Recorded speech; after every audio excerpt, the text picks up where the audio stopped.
Hello जो बात भाई साहब आप लोग हेलो है, आप लोग अपनी अपनी स्थान लेकर बैठ जाएं और भाई साहब देखने वाले हैं, सबको देखने दें। अरे कहना बा का बाहू अरे तू तो बम्बई में बड़ा राजा जानी, अरे तू तो बम्बई में बड़ा राजा जानी, जवानी मोरे चारा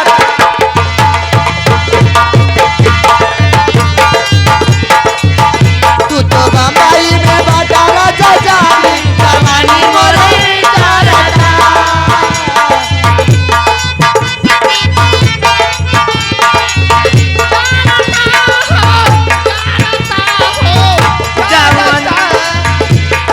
बम्बई में बड़ा राजा जानी, जवानी मोरे चारा तू तो बम्बई में बड़ा राजा जानी, जवानी मोरे। देखिए आप आगे संजीत संदीप बेवफा बिगोरा वाली भिगोरा की बिगोरा कहना है हे बाटे दूठी ने बुआ कसम से गोल गोल तानी टोई के देखा मनवा, हो तानी टोई के देखा मनवा, तो हार जाई डोल तानी टोई के देखा मनवा, तो हार जाई डोल तानी टोई के देखा मनवा। हेलो हेलो हेलो संदीप बेवफा बिदोरा इनके तरफ से 21 रुपये का पुरस्कार। लेकिन फरमान गीत बाबा साहब में कहना है बहनी, पहले बोलू ना हो फल तू गुलाम रहा कि बाबा के लिखली संविधानवा हो, अरे बाबा के लिखली संविधानवा हो, तनी पढ़ा मरी सजनिया बाबा के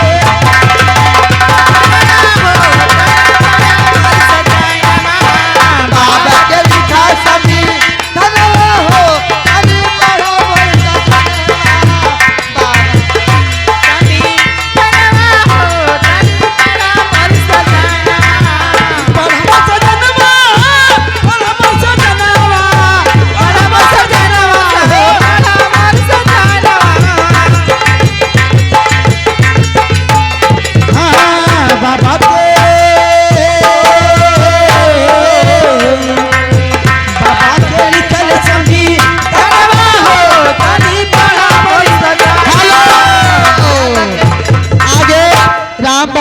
की मास्टर शानदार 21 रुपए का पुरस्कार है।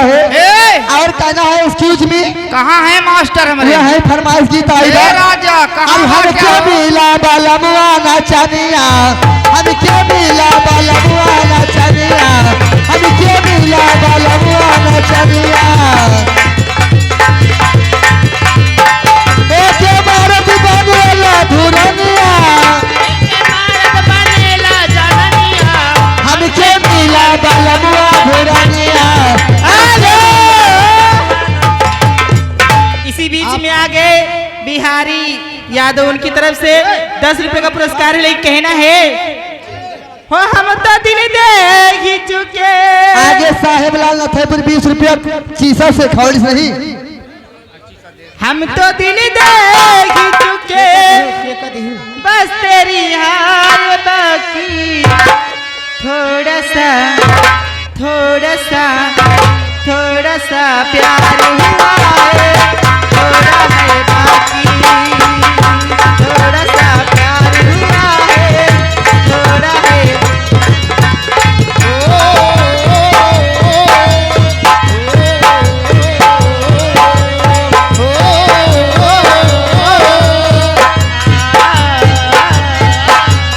हेलो हेलो आप आगे हैं मानवश्री सवारी सेठ इनकी तरफ से 10 रुपए का पुरस्कार। लेकिन फरमान गीत कहना है हे चमला हरे बदे बदे कि हम तो भैली नचनिया तोहरे बदे, हम तो भैली नचनिया तोहरे बदे।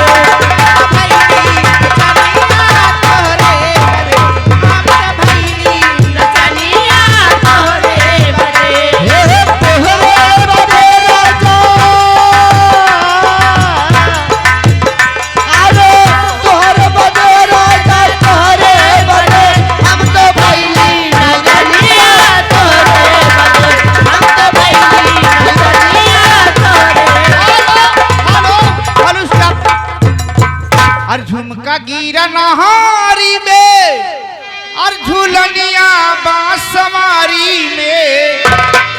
और झुमका गिरा नहारी में ए रामबली मास्टर और झूलनिया बांसवारी में और सारी दहिया गिर गई ले बलम के सारी दहिया गिर गई ले। आओ